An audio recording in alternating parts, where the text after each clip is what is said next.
saluer encore. J'espère que vous passez un bon temps à ce déjeuner de l'espoir. Vous avez l'occasion de pouvoir amplement de partager les uns les autres et vraiment on veut profiter de cette occasion d'entendre le témoignage de Daniel.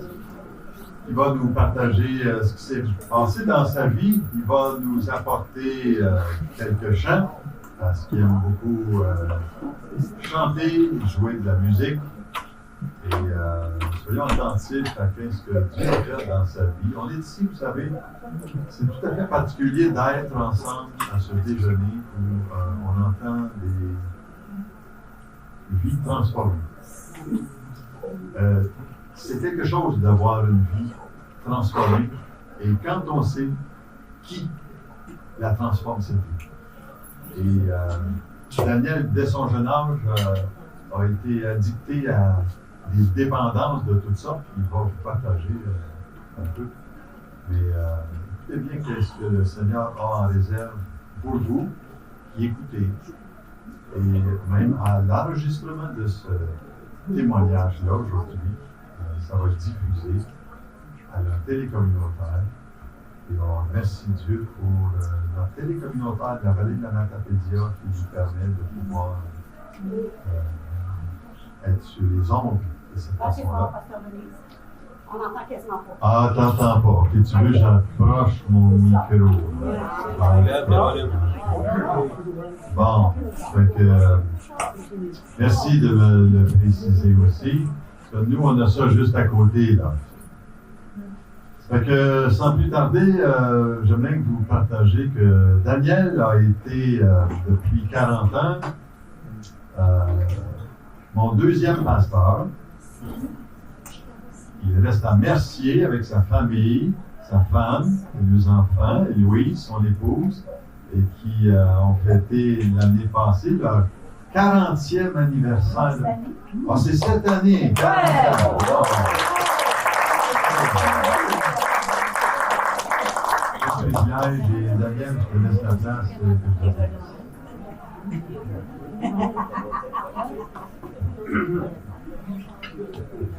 Merci Denis, ça me fait vraiment plaisir d'être ici aujourd'hui.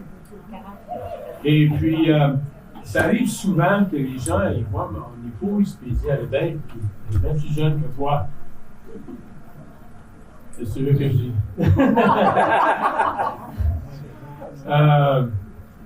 Ça me fait vraiment plaisir d'être ici aujourd'hui. Je suis un peu nerveux parce que ça fait des années que je n'ai pas eu l'occasion de partager mon témoignage. Et puis, vous savez que dans un témoignage, il n'y a pas de gloire dans les choses qu'on a fait de mal dans la vie. N'importe qui peut faire quelque chose de mal. Mais ce que je voulais partager avec vous aujourd'hui, qu'il y a un autre côté, une autre dimension, qu'on a tous accès. Et cette dimension-là est dite spirituelle, c'est au niveau de la foi. Et j'ai vécu cette transformation-là il y a au-delà de quasiment 45 ans maintenant, j'étais tout jeune. Mais pendant mon jeune âge, mon adolescence, j'ai passé au travers de bien des choses. Peut-être pouvez-vous vous identifier à cela, peut-être que non. Mais il y a une chose avec laquelle vous pouvez vous identifier, c'est que nous avons tous un besoin intérieur d'avoir une assurance, d'avoir cette paix. Avant de partager, j'aimerais partager un chant avec vous.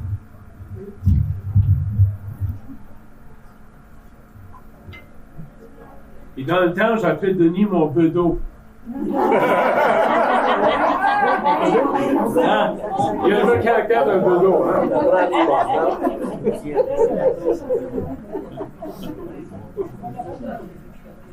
Oh my, vas-y.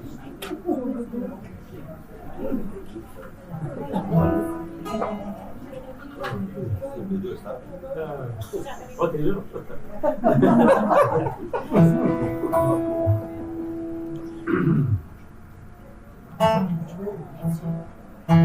Tu étais là dès la création, Fils unique du Dieu très haut. Les mystères de ta gloire révélés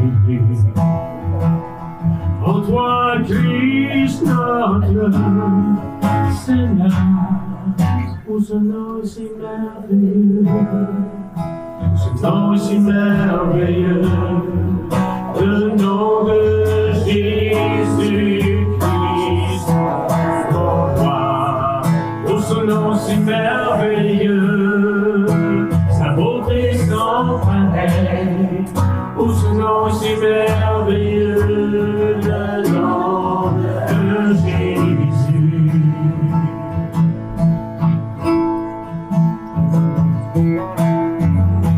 Tu as voulu les cieux sans nous. Dans Jésus, tu es venu. L'amour a vaincu mon péché. Elle ne peut nous séparer. Pour ce nom si glorieux, pour ce nom si glorieux, le nom de Jésus-Christ, mon roi. Pour ce nom si glorieux, sa beauté sans pareil. Pour ce nom si glorieux, le nom de Jésus. Pour ce nom si glorieux, le nom de Jésus. Pour ce nom si glorieux, le nom de Jésus.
Ce n'est pas son secret, ce que Dieu fera.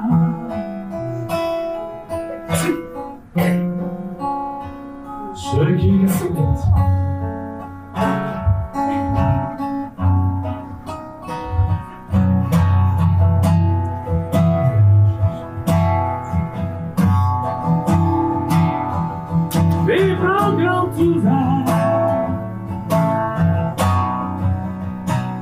Il pardonnera. Ce n'est pas un secret. Ce que Dieu fera.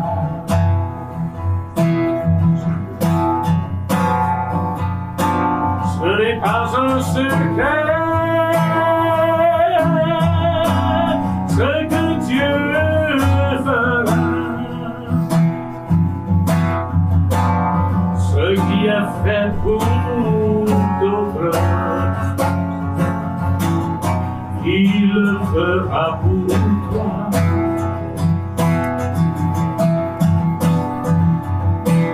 Les bras grands ouverts, il te recevra. Non, ce n'est pas un ce qu'il te fera. Ce n'est pas un secret. Ce que Dieu fera.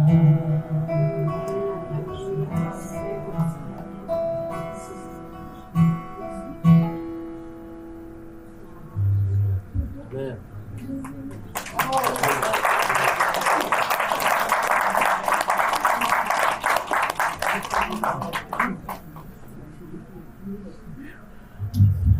Excuse-moi pour être un peu émotif. En vieillissant, je deviens de plus en plus émotif.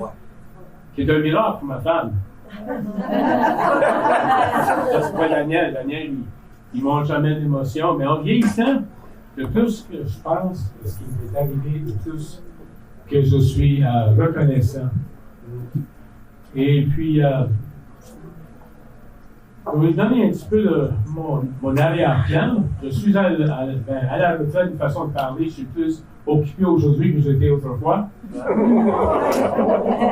Mais pour les derniers 10 ans, j'ai servi comme aumônier au centre-ville de Montréal, à une place qui s'appelle l'Armée du Salut. C'est un centre d'hébergement pour des itinérants et des gens qui étaient dans des programmes avec des troubles de la drogue et ainsi de suite. Et puis, j'ai un diplôme en théologie et un certificat en soins pastoraux et aumônerie. Alors, c'est une genre de spécialité parce que l'aumônier, ce qu'il est, il est toute chose pour toute personne. Peu importe votre arrière-plan religieux, la formation était capable de connecter avec les gens spirituellement. Mais j'ai grandi à Bathurst, au Nouveau-Brunswick. Et puis, je suis le plus jeune de 8 enfants. Et je vais vous dire, quand j'étais petit, je venais d'une bonne famille. J'étais élevé dans une famille qui était très religieuse. Tous les soirs, ma mère nous faisait faire nos prières. Et lorsqu'on se couchait, là, puis son ombrage apparaissait devant la porte de la chambre à coucher, on savait ce que ça voulait dire. On va aller faire des prières. Là, debout à la porte, elle disait « Notre Père », puis les autres ont continué, mon frère, notre Père, qui était au-dessus, tu sais. Puis des actes de contrition, puis je te dis vraiment, flageoler. Mais moi j'étais un enfant, j'étais né avec l'hyperactivité. Comment est-ce qu'on appelle ça, Louise, encore? Déficit d'attention avec hyperactivité. À l'école, on disait qu'on était une vraie girouette. Et quoi, je venais d'une bonne famille, mon père travaillait au Moulin à part des papiers. Attention, mon père ici. Et puis, on n'a jamais connu ça dans la famille, la violence. On était, je pense, qu'ils ont fait de leur meilleur de nous élever comme il faut, à la messe à tous les dimanches, toutes les traditions, etc. Et puis, mais moi, j'étais un vrai petit diable. Apparemment, mon père était aussi.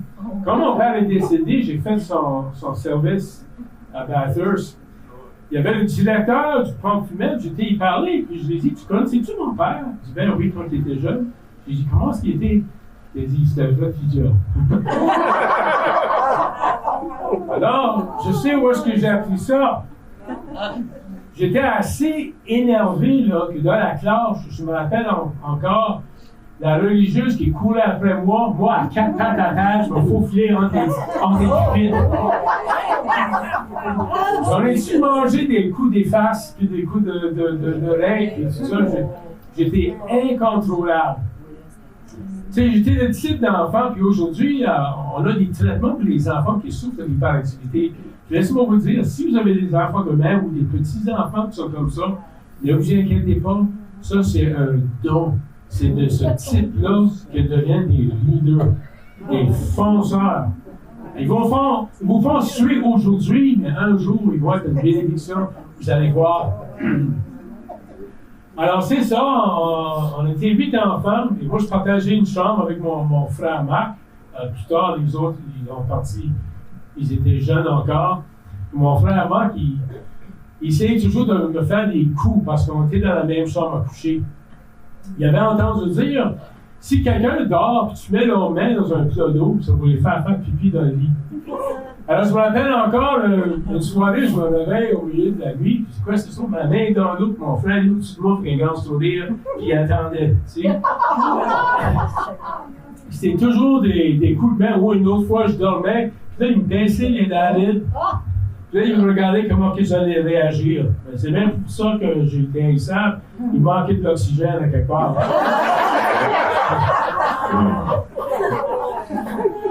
Ma mère, elle était maman à la maison, elle était couturière. Alors moi, j'étais élevé à avoir des jambes de femme, parce que moi, je me cachais en dessous de la table de sa salle de couture, puis je restais là pendant qu'elle faisait des vêtements pour des madames, ou les madames venaient, puis se faisaient mesurer et tout ça. Je me rappelle encore, il y avait une vieille professeure d'école, elle s'était aperçue, j'étais en dessous de la table, elle m'a donné un coup de pied. Je ne sais pas pourquoi, moi, elle pensait que j'étais un petit vicieux ou quelque chose, mais je cachais seulement. Mais j'en avais dedans, moi. Mais malgré ça, j'ai quand même senti l'amour de ma mère. De mon père, c'était un peu différent, mais dans ce temps-là, hein, on a grandi différemment qu'aujourd'hui. Hein, les pères ne démontraient pas beaucoup d'expressions émotives. Ils travaillaient fort, ils mettaient le pain sur la table, et ça, c'était leur job, c'était des personnes responsables. Mais je me rappelle que ma mère avait sauvé de l'argent. Et puis, mes soeurs et mes frères ils ont déménagé à la région de Montréal. C'était dans les années 60. Et il y avait l'Expo 67. J'ai appris cela. Et ma mère avait dans l'idée qu'elle allait prendre son argent et aller m'emmener à Montréal, moi et mon frère Marc, chez ma soeur pour aller à l'Expo 67. Je peux vous dire, c'était un privilège pour ce temps-là de pouvoir y aller. Et puis, je connaissais rien de ça, moi, de la drogue, fumer le pot, ou toutes ces choses-là. C'était vraiment étranger pour moi. Il y a un proverbe qui dit ceci dans la Bible, Proverbe 14, verset 12. Il y a une voie qui paraît droite à l'homme, mais cette voie est la voie de la mort. Autrement dit, il y a un chemin dans la vie, on peut parfois choisir, et paraît bien correct, et paraît bien droite, mais son issue est parfois la mort. Et quand on est arrivé sur le terrain de l'Expo 67, c'était vers la fin des années des hippies, là, les cheveux longs, ces modes-là. Mais je me rappelle, il y avait un groupe d'eux à l'entrée de l'Expo, puis ils fumaient du pot. J'avais seulement 9 ans. Mais il y avait une autre, entre guillemets, voix qui me parlait. Et quelque chose m'a dit, un jour, tu vas essayer ça. Et pourquoi? Je t'ai élevé à prier à tous les soirs, d'aller à l'église, etc. Pourquoi cette pensée-là m'est venue? Vous savez qu'il y a des forces qui sont en combat pour notre âme. Peu importe l'âge, du moment que nous sommes nés, il y a un combat qui se passe. Vous voyez qui nous sommes. Tu sais, Jésus avait dit à un moment donné dans l'évangile de Saint Matthieu qu'une personne pourrait gagner le monde entier et perdre son âme, c'est-à-dire perdre soi-même, qui nous sommes vraiment. Et puis, alors, on a fait le tour de l'expo, etc. On a retourné chez nous, c'était toute une belle expérience. Moi, j'allais à la petite école qui était proche de chez moi. Puis au moment que c'est arrivé que je devais aller dans ma 7e année, là, c'était le changement d'école. C'était plus l'école dans le voisinage, c'était l'école dans la ville. C'était pas tellement loin. C'était environ 3 km de chez moi, mais c'était quand même considéré la ville. Et c'est là pour la première fois que j'ai fait la connaissance de nouvelles amies. Et puis, C'est là pour la première fois aussi, j'ai été introduit dans différents types de musique. Lorsqu'on était jeune, chez nous, on écoutait plutôt du big band, du jazz ou du country. Là, je rencontrais des jeunes de mon âge qui écoutaient la musique rock. Je n'ai jamais entendu ça avant. C'est un style de musique.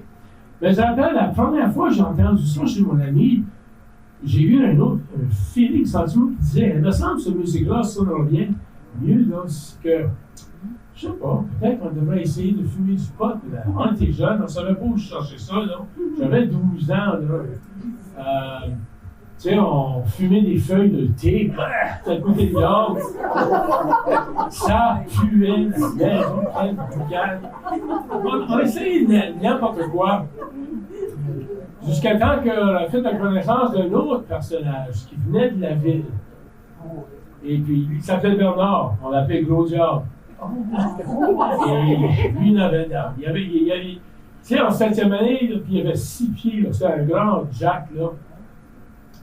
Et puis c'est là, il dit, hey, voulez-vous essayer quelque chose? Je dis, quoi? Il dit, regarde, man, j'ai juste du pot, voulez-vous en fumer? Oh, je dis, ben oui, on va essayer ça. Puis c'était l'heure de midi de l'école, tu sais, pendant l'heure du dîner. Et on fume ça, puis la première fois, ça m'a rien fait. Du premier coup. Mais le soir, j'étais retrouvé. Et puis là, on a fumé ça, là, ça a frappé, là. Comme on disait chez nous, ça a frappé dans le dash. Quelle voix paraît-toi un homme? C'était pour le fun, c'était pour le plaisir. Vous voyez, une personne qui a cette tendance-là, là, surtout les hyperactifs, cherche toujours à être stimulé. Ça prend toujours quelque chose pour continuer. Sinon, on trouve le temps long et plate. Et là, voilà, j'ai trouvé quelque chose que je m'identifiais avec. Et je ne réalisais pas à l'époque, mais j'étais en recherche d'une identité, qui j'étais, qu'est-ce que je veux devenir. Et à partir de ce moment-là, j'avais décidé, je vais devenir le pire. Je vais en prendre le plus. Puis, mes parents ne se sont jamais rendus compte. Tu sais, eux, ils étaient innocents dans le sens que, tu sais, ils nous faisaient confiance. Alors qu'on fumait le pot en fin de semaine, où est-ce qu'on prenait l'argent pour ça? Mais c'est là, on tombe dans une autre mauvaise habitude. On volait des vélos, des bicycles, ou acheter du pot pour vendre des joints. On se faisait un peu d'argent de même. J'étais là. Puis là, on fumait toutes les fins de semaine. On avait bien du fun. À un moment donné, ça commençait à en prendre durant la semaine. Et je me rappelle, à cette époque-là, c'était pas comme aujourd'hui dans les écoles. Les professeurs nous laissaient passer. J'allais à l'école assis, gelé, là, les yeux sortis de la tête, là. Le prof me disait juste, ah, t'as fumé, Dan? Ouais, j'ai fumé. Tu sais, il disait rien. Et les autres, on se regardait tout ce temps-là. Et puis, une fin de semaine, mon chum m'a dit, hey, Daniel, vas-tu essayer quelque chose? Vas-tu essayer de boire de l'alcool? J'ai jamais bu de ma vie. Goûte la bière, ça aussi goûter le bière. Première fois que tu goûtes, c'est dégueulasse. Mais là, on ne buvait pas parce que c'était bon. On buvait parce qu'on filait bien. Alors là, c'était rendu les fins de semaine, on buvait, à pu finir, tu sais, les petits jeunes de 13, 14 ans. J'étais poilu dans ce temps-là, je me laissais pousser une barre, puis des fois, je pouvais passer le commissaire du cœur, acheter la bière. Des fois, ça marchait, des fois, ça ne marchait pas. Après ça, c'était le vin, c'était l'alcool dur. Et puis, tu sais, c'était le party à toutes les fins de semaine. Mais qu'est-ce que je ne réalisais pas, c'est que le plus que j'en prenais, le plus que je devenais habitué à être dans cet état-là. Et maintenant, je me rendais compte d'absolument rien. Et je me rappelle les soirées quand je marchais seul le soir, je retournais à la maison, je regardais.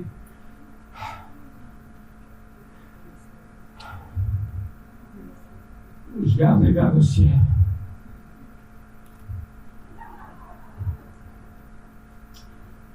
Et je disais, Dieu, je ne comprends rien. Je ne sais pas qu'est-ce que tu fais. Mais si tu leur fais quelque chose, parce que je me perds. C'était rendu à un tel point que je buvais assez qu'à l'école, mes amis commencent à dire « Hey Dan, tu dis quoi?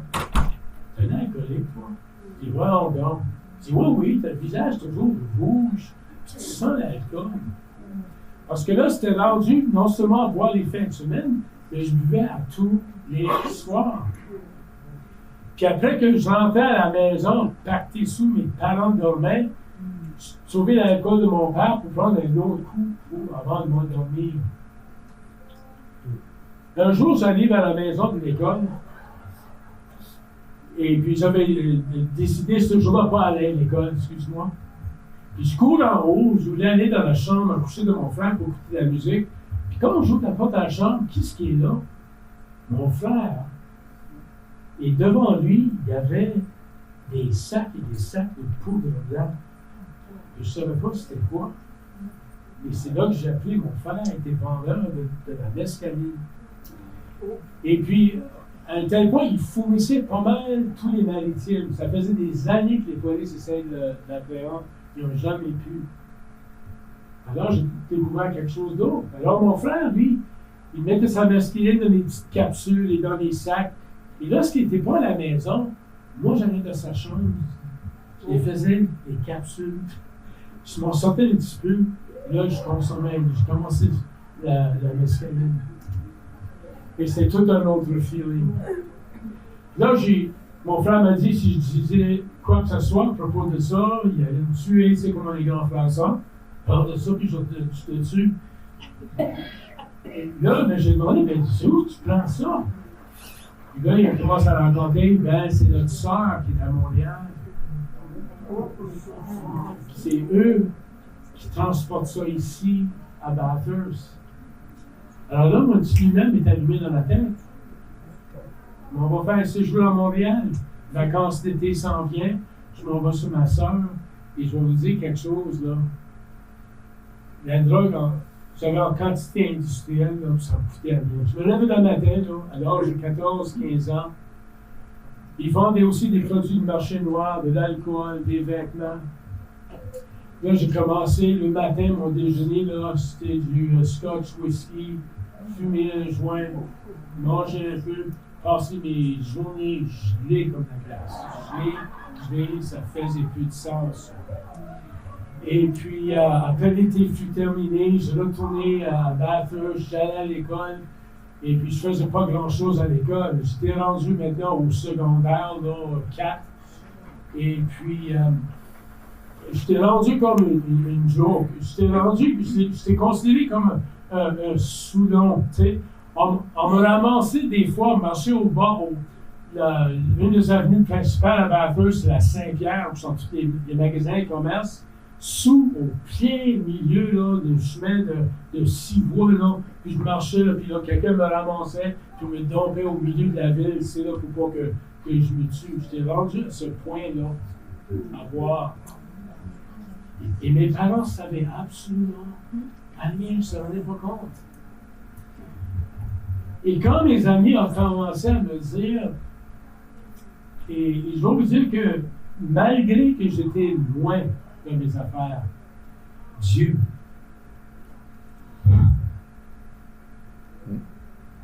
était là. J'ai vécu des affaires aujourd'hui, je ne devrais pas être ici. Et il y en a de vous, je sais que vous avez vécu des choses semblables. Vous vous demandez comment est-ce que j'ai pu en sortir de ce moment-là. Je me rappelle une fois, ma soeur m'avait déposé, là, je vais d'une ville à l'autre, parce que c'est une grande histoire que j'essaie de donner dans une courte durée. Lorsque j'étais à Montréal, ils m'ont emmené chez quelqu'un. Ils allaient acheter de la drogue chez quelqu'un. Et puis, arrivé dans l'appartement, ils m'ont dit, regarde, on va sortir, on va aller chercher quelque chose, laisse ici, les enfants sont couchés, t'as rien à t'inquiéter. Et la madame me donne un café, mais ce que je ne savais pas, elle avait spanké le café avec la mescaline. Là, j'étais assez gelé, là, j'étais assis dans un fauteuil, Puis c'était dans ces appartements-là à Montréal, des vieilles appartements comme à Verdun, avec des escaliers dehors qui marchent en tourbillon de même, là. Puis là, j'étais assis là, au fond du salon, puis je voyais juste l'escalier qui marche en haut. Là, la musique était full blast, c'était fort, la musique jouait. Puis à un moment donné, j'ai cru voir quelqu'un, 2 hommes, qui montaient les escaliers avec des fusils en main. Parce qu'on connaissait les gens en haut aussi, c'était tout connecté, c'était la même gang. Puis une autre voix me parle. Quelque chose me dit, Daniel, ferme tes yeux, fais semblant que tu dors et bouge pas. Puis là, je tripais dans ma tête, oh, ouais, c'est le fun. Je vois ça faire semblant, tu sais, donc, que je dors. Et pendant que j'étais là, la musique était forte, je pouvais voir comme des ombrages devant moi. Et ce que je me suis pas rendu compte, c'est que ce qui se passait, c'était un vol. À ce temps-là, des pushers, quand ils savaient que quelqu'un d'autre avait de la drogue, ils venaient avec des fusils, ils faisaient un vol. Le gars en haut, il y avait un chien, supposément de garde, qui n'a absolument rien fait.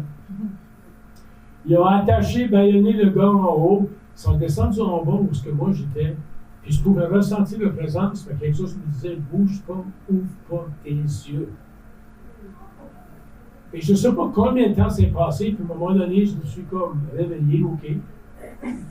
Et lorsque ma soeur était de retour avec ses amis, là, j'ai entendu le bruit, il y avait quelque chose qui s'est passé. Puis qu'est-ce qui est arrivé? Il y avait quelqu'un, effectivement, qui avait volé au-delà de le standard. Ils avaient 70, 10 000 $ en drogue, des bijoux, toutes sortes d'affaires. Et c'était assez bizarre qu'ils pensaient peut-être que moi, j'avais quelque chose à faire avec ça, parce que je n'étais pas attaché à rien. Et j'ose croire que Dieu avait sa main sur moi. Il y avait un plan pour ma vie. Ça avait des proches aussi, des fois, de faire des overdoses de la mescaline. En plein hiver, des moins 20 dehors en t-shirt. Là. Tu sais, j'étais complètement perdu. Une fois, là, on avait été avec un de nos amis, il y avait une petite voiture, une petite Datsun, qui était prise dans un champ de l'Éden. Puis il est venu dans la salle de billard, puis il dit, hey, y a-tu des gars qui peuvent venir m'aider à chercher ma voiture? On était 9. 3 en avant, 6 en arrière, une petite Datsun. Tout ce que je me rappelle, c'est le bon côté de moi avec une bouteille de vin dans ses jambes. Puis il faisait de la vitesse, puis un gars dans sa voiture, Volkswagen, il sort de sa cour en reculant, on pomme le derrière du Volkswagen, on lâche le pare-choc, puis par un miracle, on a pu continuer le chemin. On aurait pu mourir instantanément d'un coup, toute la gang. Alors un jour, j'étais avec mon chum Bernard, c'était un hiver, il faisait froid. Et puis, on a décidé d'aller dans le centre-ville. Dans ces jours-là, il n'y avait pas des centres d'achat. Tout se passait dans le centre-ville. Il y avait toujours du monde. Alors, on a décidé, on va aller vendre des joints. On va se mettre debout devant le cinéma. On avait un sac avec une centaine de joints. Il y avait un policier qui était là. Mon chum, niaiseux, il commence à parler au policier. Les deux yeux dans le même trou. Tu sais. Moi, je me disais, on va s'avancer en prison, on va s'avancer en prison, on va s'avancer en prison. Et soudainement, il y a quelque chose qui est venu sur moi, la tête jusqu'aux pieds. Je ne peux pas le décrire, mais un sentiment, un feeling. Il y avait encore cette voix intérieure, mais ce fois-ci, me disait, Daniel, tu vas mourir. Il n'y a pas d'issue de ta vie. Tu vas absolument nulle part. Tu vas nulle part à l'école. Tu ne vas rien faire dans la vie. Tu vas mourir un alcoolique. Et à partir de ce moment-là, chaque fois que je consommais, au lieu d'avoir un high, c'était le contraire.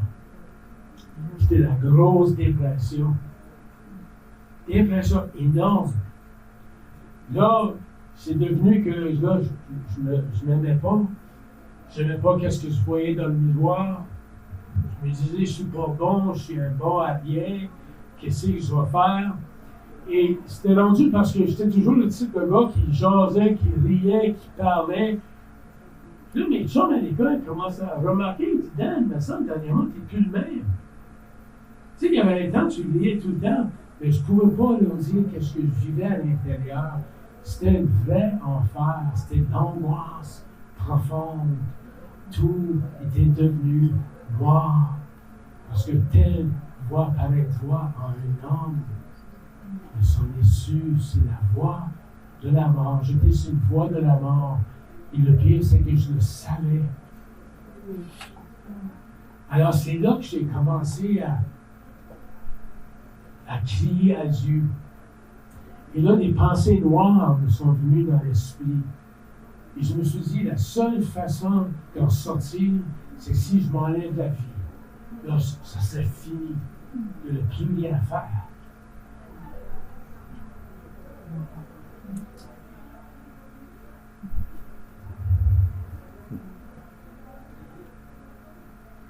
Mais je ne voulais pas faire la peine à ma famille. Alors, je te coincé, là. Qu'est-ce que tu vas faire? Le soir, j'allais à l'école le jour, le soir, j'allais en ville, je me droguais, je buvais. Et il y avait deux voies pour arriver chez moi. Il y avait sur le trottoir, sur la rue principale, où il n'y avait pas la voie ferrée où passent les trains. Je passais là le soir parce qu'il n'y avait personne. J'étais tout seul. Et là, je marchais. Puis, je pleurais à l'âme chaude. Puis je priais. Je ne savais pas comment prier. Je ne savais pas que prier, c'est pas juste réciter des prières. Puis la Bible est remplie de belles prières. On connaît notre Père et tout ça. Mais il y avait une autre façon de prier. C'est juste de parler à Dieu comme je vous parle. De crier à lui. Là, je priais pour que Dieu m'enlève la vie. C'était rendu à un point que je me levais tôt le matin. Maudit la journée qui était devant moi, parce que je me disais, oh non, une autre journée, il faut que je sois à l'école. Il faut que je fasse face au monde qui se moquait de moi, qui riait de moi. C'est Daniel Roux qui était rendu une farce. C'est même à l'école, l'orientrice, elle m'avait rencontré avec moi, elle m'avait dit, j'ai jamais vu une personne si perdue que toi. Et comme un petit oiseau a dit, c'est beau, Ali. Pour vous imaginer le fardeau que ça m'a mis sur les épaules. Là, je me couchais le soir, je me levais au milieu de la nuit, en tournant, je tirais les cheveux de ma tête en pleurant. Qu'est-ce que je vais faire?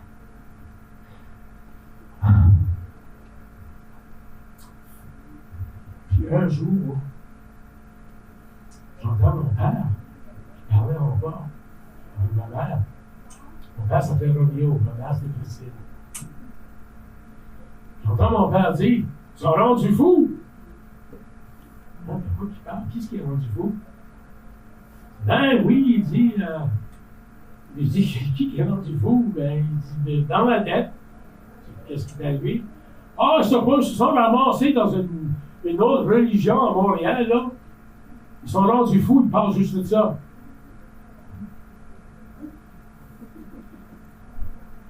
Immédiatement, ça m'a piqué l'intérêt. J'avais même essayé de me perdre aux États-Unis pour un été. J'ai oublié ça.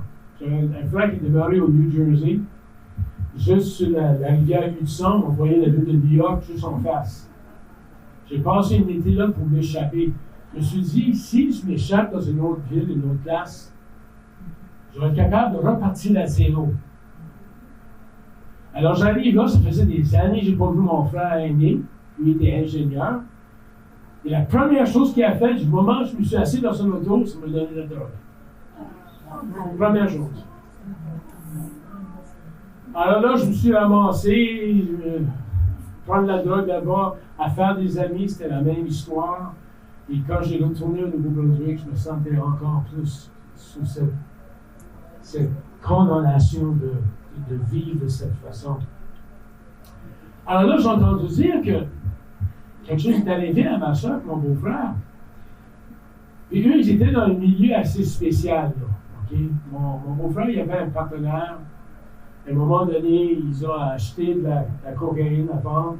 Ils ne savaient pas, la cocaïne, c'était volé de la mafia. Et puis le partenaire, il disparaît à un moment donné.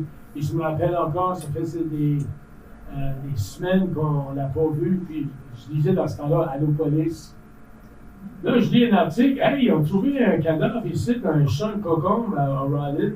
Puis la description fait penser, c'est un peu ça fait Robert. Alors, ma soeur appelle sa blonde, du gars, effectivement, c'était lui. Il a tiré une balle dans la tête. On n'était pas directement impliqués, mais on était juste à l'extérieur. Juste pour vous dire, assez pour avoir peur. Je me rappelle une soirée, j'étais seul avec mon beau-frère, et puis il reçoit un appel de téléphone. Hey, viens à telle place, à tel lieu. Il dit, on veut te rencontrer. Il y avait des personnages. Quelque chose se voit à l'intérieur. Il dit, non, vas-y pas.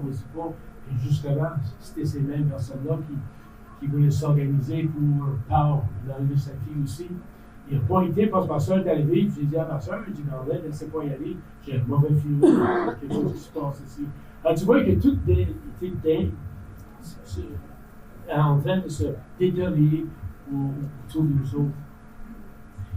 Qu'est-ce qu'elle est arrivé un jour, ma soeur, elle était toute seule dans l'appartement, et puis elle lance un cri à Dieu. Elle dit, Seigneur, si tu peux faire quelque chose pour nous sortir de cette vie. Et quelque chose lui a dit à l'intérieur, va en haut, comme sur la porte rencontre ta femme qui est là. Elle ne connaissait pas la femme, elle connaissait de vue seulement. Elle va en haut, elle frappe sur la porte. Elle dit, bonjour, elle dit, je m'appelle Bernadette, je demeure en bas. Est-ce que je peux rentrer, jaser? Elle dit, non. Il y avait une autre femme là. Là, elle écoutait nos conversations. Puis la femme racontait comment son petit garçon de 12 ans, il était né avec les pieds beaux. Et comment un soir à l'église, le pasteur était prié sur lui et ses pieds se sont redressés. Ma soeur dit, de quoi vous parlez là, vous autres? Elle dit, ben oui. Il dit, la prière, dit Jésus guérit les malades encore aujourd'hui. Là, ma soeur trouve ça bizarre un peu. Elle dit, c'est quelle sorte de femme Adam qui était dedans? Elle dit, là, on voit une église ici à la salle. Ça s'appelle l'église Trinité. Tu viendras voir ça une bonne fois. Alors là, elle dit, bonsoir, ma soeur, elle va. Avant une réunion chrétienne, comme ils ont ici à Nkuyou, dans d'autres régions, c'est la musique, ils chantent. Le pasteur prêche la parole de Dieu, puis elle se disait, c'est une gang de fous ici. Le monde sont en train de taper les mains levées devant le ciel. Elle dit, elle comprend absolument rien. Elle retourne à l'appartement, là, elle raconte à son mari qu'est-ce qu'elle a vu. Puis là, avec son mari, il y avait de ses chums, là. C'était tous des vendeurs de drogue. Là, tout le monde écoutait. Ben, voyons donc. Le dimanche après, elle retourne, elle revient. Eux, ils attendaient. Raconte-nous, qu'est-ce que tu as vu? Elle dit, je te dis, c'est une gang de fous. Qui parlent de Jésus. Imaginons que c'est rendu maintenant. Je peux parler de n'importe quoi, c'est correct. Parle de Jésus, t'es fou. Il y a une bonne soirée, mon beau-frère dit, je dois aller voir ça. Alors, avant d'y aller, lui avait un problème de cocaïne. Et il a pris de la drogue, il a fumé, il s'en va à la réunion, il est assis dans la salle, il y avait peut-être une centaine de personnes. Le pasteur prêche la parole de Dieu, puis il y a une parole du Seigneur. Il a dit, il y a quelqu'un ici ce soir. Vous êtes dans une mauvaise situation. Vous êtes en plus avec la drogue. Dieu te libère. Il dit, si vous voulez être libre, levez-vous et venez ici à l'avant. Je prie pour vous. Il s'est levé, il a quasiment couru de l'avant. Le pasteur lui impose les mains sur la tête et dit au nom de Jésus. Même avant qu'il ait fait une prière pour demander Dieu pardon ses péchés, il était rempli du Saint-Esprit. Et si vous n'êtes pas familier avec cela, là, lisez vos Bibles, les actes des apôtres. Il y avait le don des langues, manifestations spirituelles. Il était immédiatement délivré. Il retourne à l'appartement. Il y avait un livre de potes. Il se met à flusher ça en bas de la toilette. Ma soeur dit, tu fous? Il dit, on se débarrasse de tout. De la drogue, les vêtements volés, les bijoux, on se débarrasse de tout. Il a été touché de Dieu.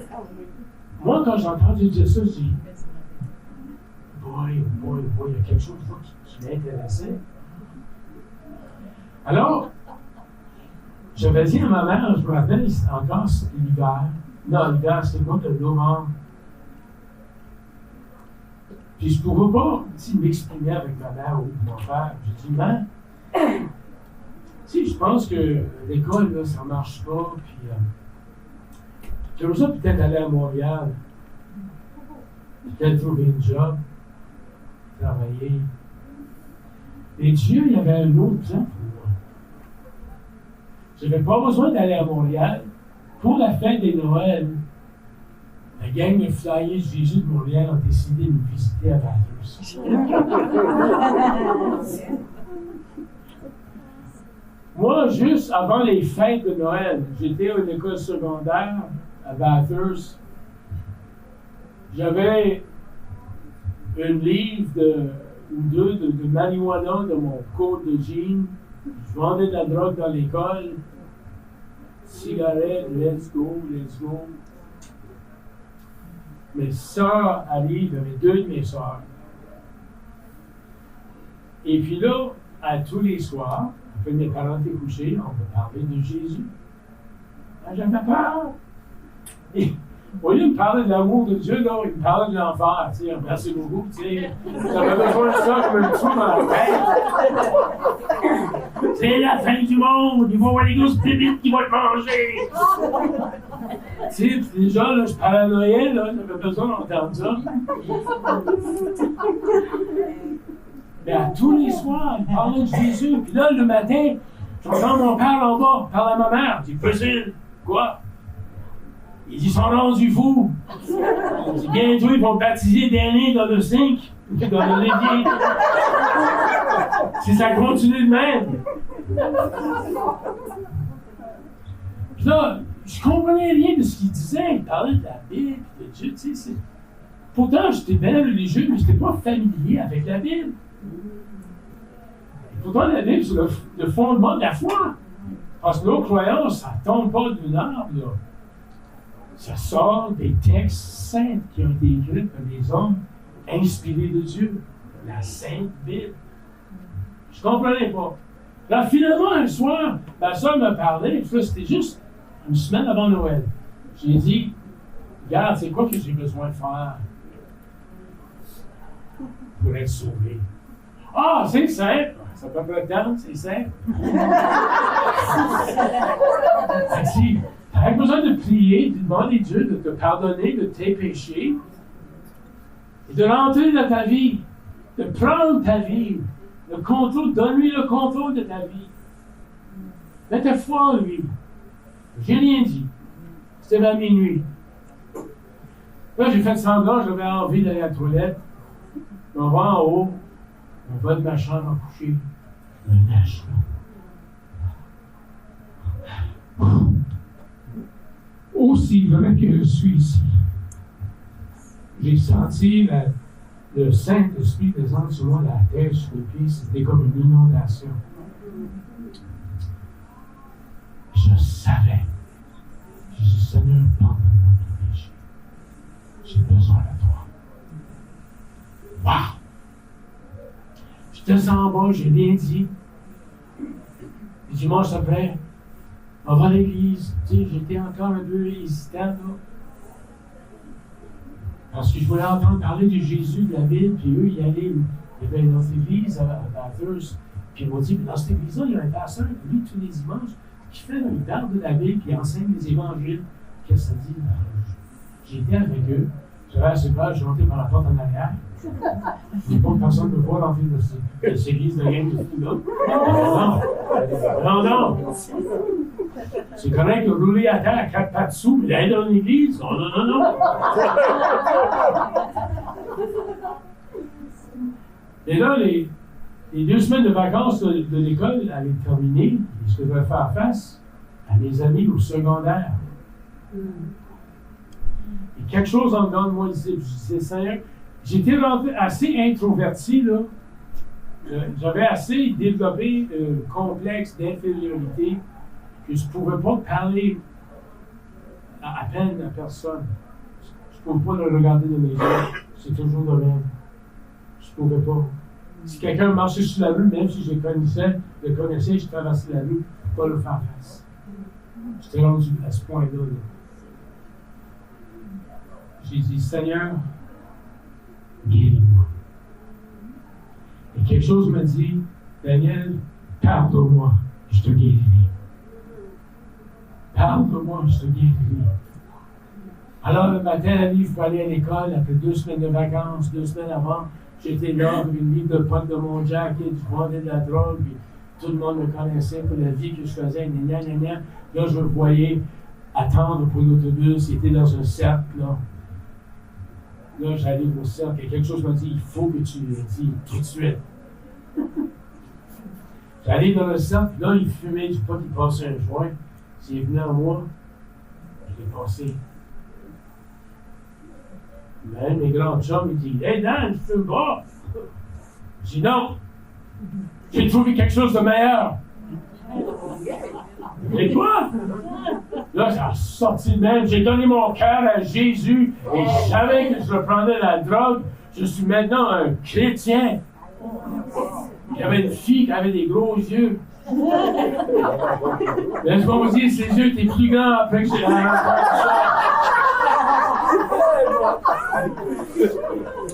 J'étais dans l'école, on était environ 1200 étudiants et j'étais le seul dans toute cette école-là qui avait une saisie, cette compréhension de la Bible, de Jésus-Christ.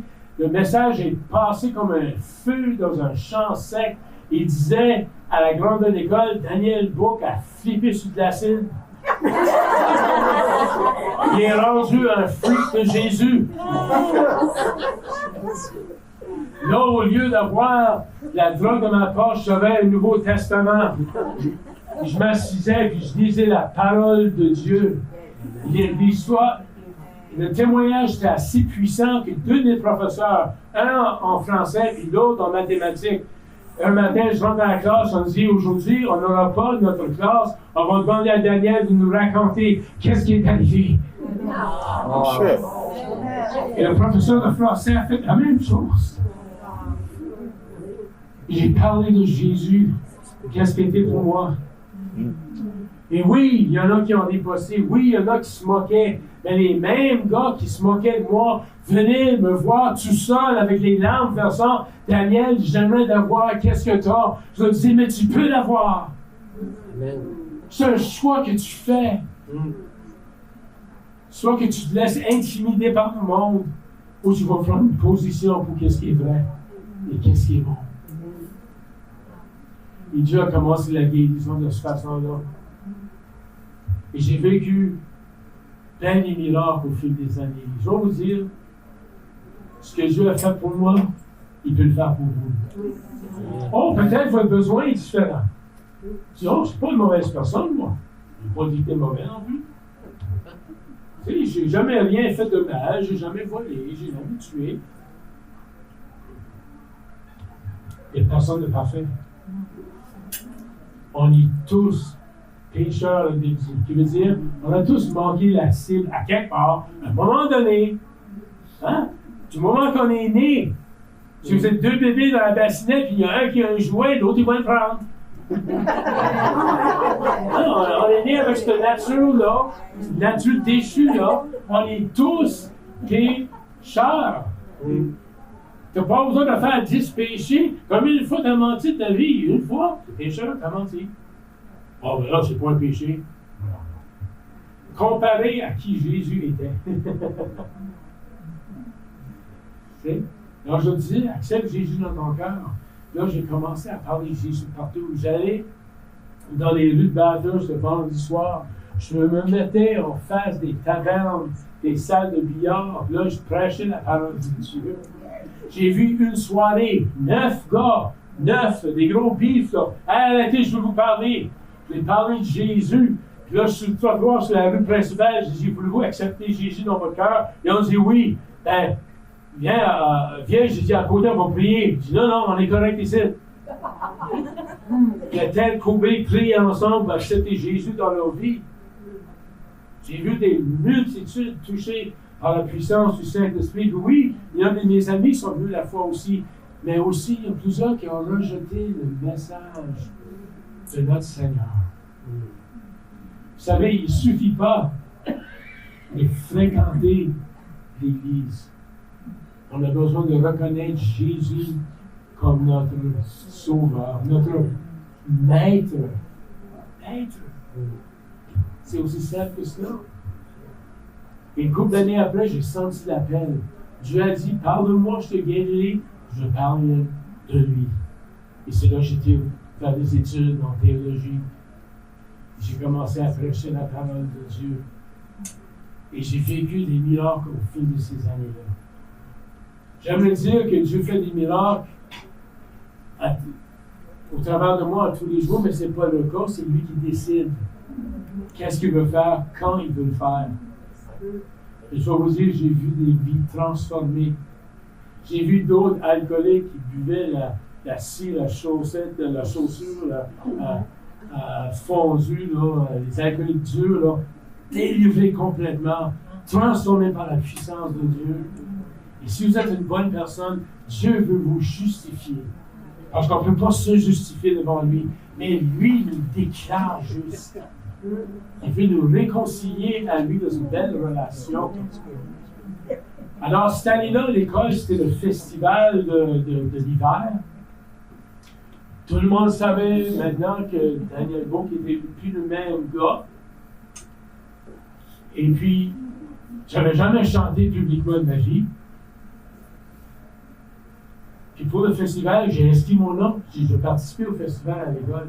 Devant toute la famille maman. Je dis, quoi? C'est quoi tu vas faire? Je vais chanter. Je vais chanter. Je vais chanter des paroles que j'ai composées à une mélodie.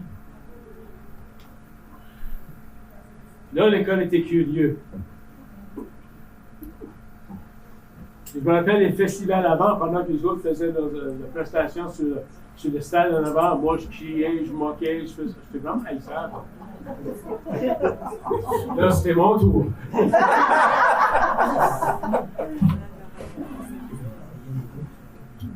Je pouvais entendre un épingle tomber à terre. Parce que c'était tranquille. J'ai partagé ce chant. Je me trouve souvent sans parole quand je contemple toutes les choses que Christ a fait pour moi, m'a donné la vie. Quelquefois quand mes fardeaux pèsent,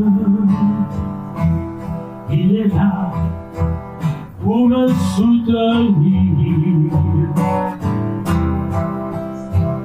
Oui, il est mon chant, ma source de liberté.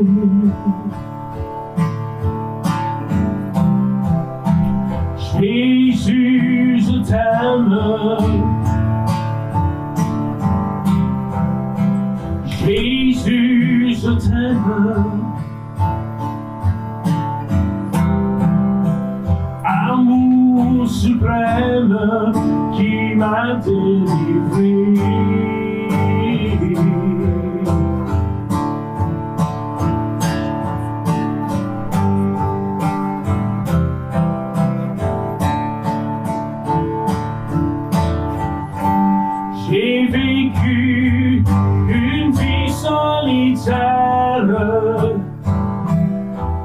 Dans le péché, je me suis trouvé.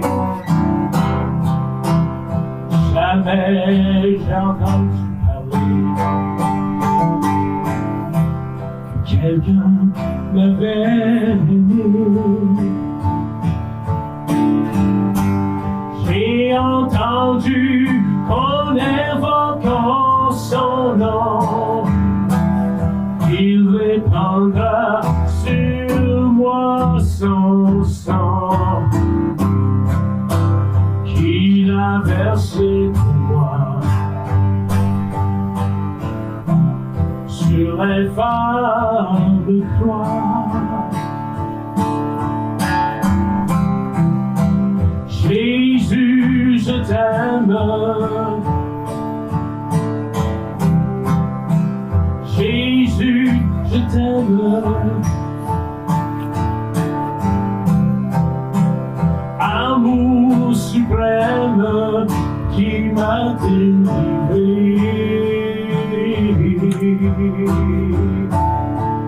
Qui m'a délivré.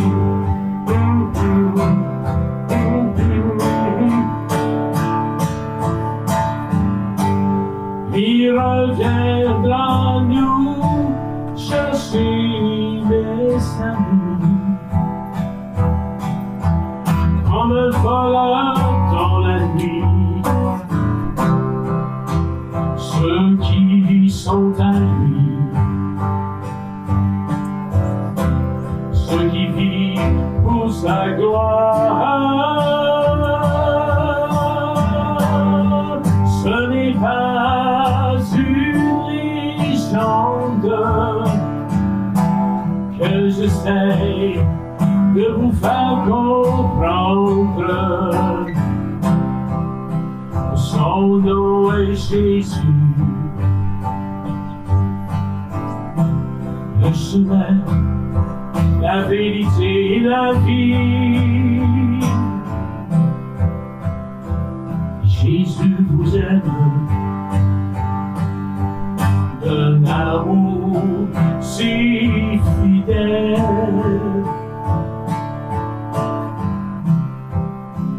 Oui, Jésus t'aime. Oui, Jésus t'aime. Amour fidèle qui m'a délivré.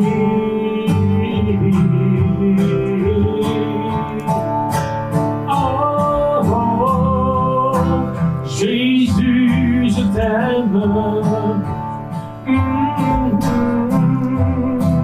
Jésus, je t'aime. Amour suprême qui m'a délivré, qui m'a délivré,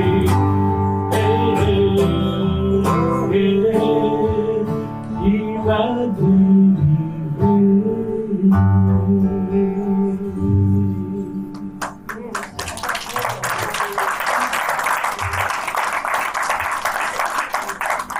Je termine avec une dernière histoire. Il y a environ une quinzaine d'années passées, j'avais tombé malade, très malade, gravement malade, en insuffisance cardiaque.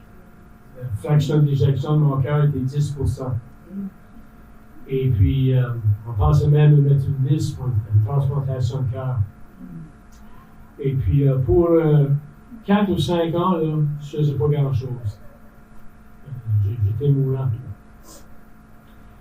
Puis, un jour, c'était un hiver, presque le printemps, j'ai comme un regain d'énergie.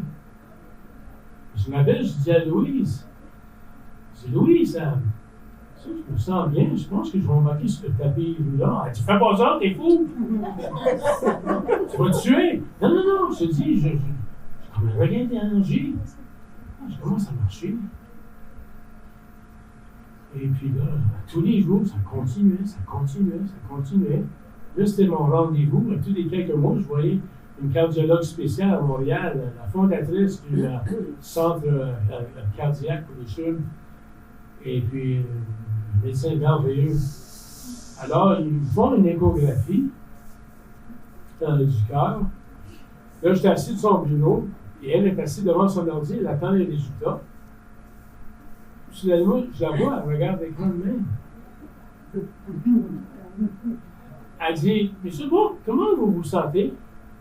Je me sens bien. Elle dit, parce que il y a quelque chose ici que je ne comprends pas, je ne peux pas l'expliquer. Je dis, quoi? Ton cœur est normal. Il est tout à fait rien. Rien. Elle dit, je ne peux pas l'expliquer.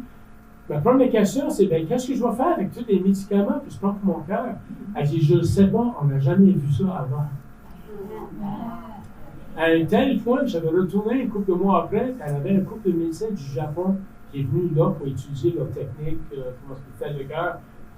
Elle lui raconte qu'est-ce qui m'est arrivé. Qu'est-ce qui est arrivé? Je me rappelle une autre fois, j'étais voir un autre médecin, et puis je raconte à la secrétaire qu'est-ce qui m'est arrivé. Puis le docteur a entendu, c'était une madame, elle sort du bureau, elle dit, raconte-moi ça encore. Puis elle a nommé le nom de mon médecin, elle connaissait. Puis elle a dit ça, j'ai dit oui. Elle dit, mais qu'est-ce que t'as fait? J'ai dit, moi j'ai rien fait, mais j'ai dit, il y avait beaucoup de monde qui priait pour moi. Puis elle dit, ben, tu prieras pour moi aussi. C'était une grâce. La grâce veut dire une faveur qu'on ne mérite pas. Puis le salut, d'être sauvé, c'est aussi une grâce. On ne mérite pas l'amour de Dieu, mais il nous aime parce qu'il a choisi de nous aimer. Et aujourd'hui, il vous aime. Et savez-vous quoi? Il veut prendre résidence dans votre cœur aussi. Pas dans votre pensée, dans votre esprit. Et c'est simple. J'ai juste de prier, de dire, Seigneur, je crois en toi. Je crois que tu es mort pour moi,